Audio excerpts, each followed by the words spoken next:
Today is mostly review, but we'll be adding Chapter 5's topics as well as an extension of the Memory Palace. Plus, get ready because tomorrow is going to be a lot of new stuff to learn. To review the mnemonic objects, try to predict what object I'm going to name based on the numbers. Chapter 1's object, the hat. Chapter 2's object, the snowball. Chapter 3's object, the ham. Chapter 4's object, the sorry. Chapter 5's object, the whistle. At this point, make sure you have these 5 objects solidly associated with their numbers. Do some extra quizzing if necessary. Okay, switch gears. The Memory Palace. So we have the balcony, the bedroom, the bathroom, the magenta ladder, and the attic for the first 5. Then we have the toy room, the spiral staircase, the library, the girls' room, and the home theater for the 10th.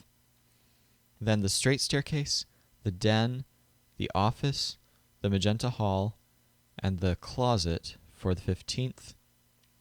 And then the bird cage, the basement, the kitchen, the dining room, and the conservatory as number 20. By this time, you should know the whole layout of the house, and you should be able to recall locations 5, 10, 15, and 20 quickly. Now notice that rooms 1, 2, 3, 4, and 5 have these colors: red, green, blue, magenta, and blue-green. Then notice that the first floor has the same sequence of colors: red, green, blue, magenta, and blue-green. Every location associated with the number 2 is green, 2 for the bedroom and 12 for the den. So if we extend the Memory Palace to outside the house, we'll get the same colors again in that order: a red rose garden, a green golf course, a blue pool, Loeb's magenta garage, and his blue-green car.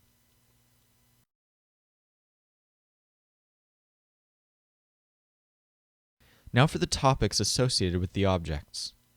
When you see a snowball, object 2, what do you think of? Throwing it at an ugly person is an error of partiality. The fact that this ugly person just stands there and doesn't dodge it but tries to pray it away is a matter of faith without works. How about the sorry, object 4? You should think of worldliness, judging others, and boasting about tomorrow. The hat? You should think of greeting, the trials and various issues associated with sitting on the hat, and then, since Loeb is just sitting on it, being doers of the word, and not just hearers.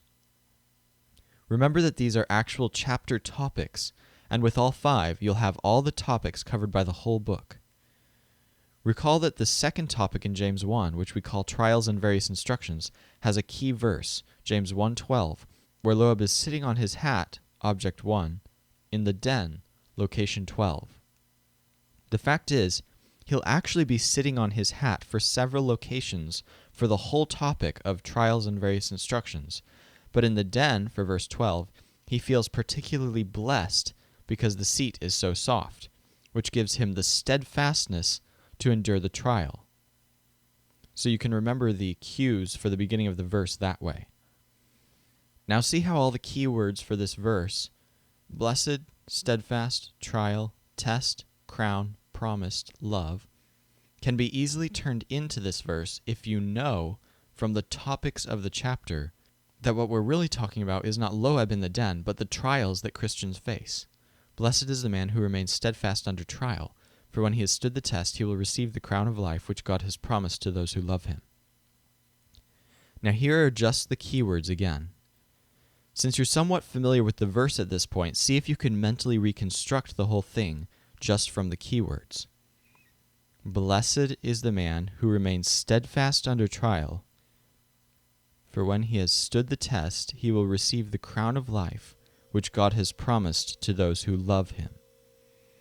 With practice, you should be able to recall the whole verse just from the term James 1:12 because of the mnemonics that'll help you think of the hat, the den, and the story that goes with those.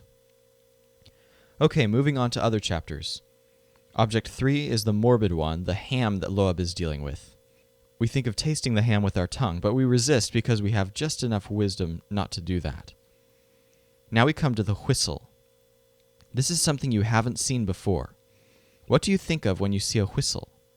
Probably somebody blowing it, maybe a referee, to correct players. Now, the way this is going to work is there are 3 people he needs to correct to cover 5 topics in the chapter.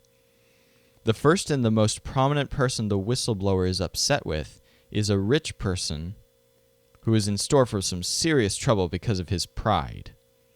Now, the whistleblower will almost blow the whistle at him to warn him about his problems, but actually he'll resist blowing it as an exercise in patience. So the rich person doesn't actually get called out with the whistle. But then the whistleblower will blow the whistle at another person for swearing, and then he'll give a prayer for that person because he's so concerned about his language. Finally, the third person is someone who's wandering away from the court, and so the referee will blow the whistle at the brother who wanders. Try to picture this whenever you think of the whistle, those 3 people and those 5 topics. As you take the quiz below, make sure to picture the story in your mind.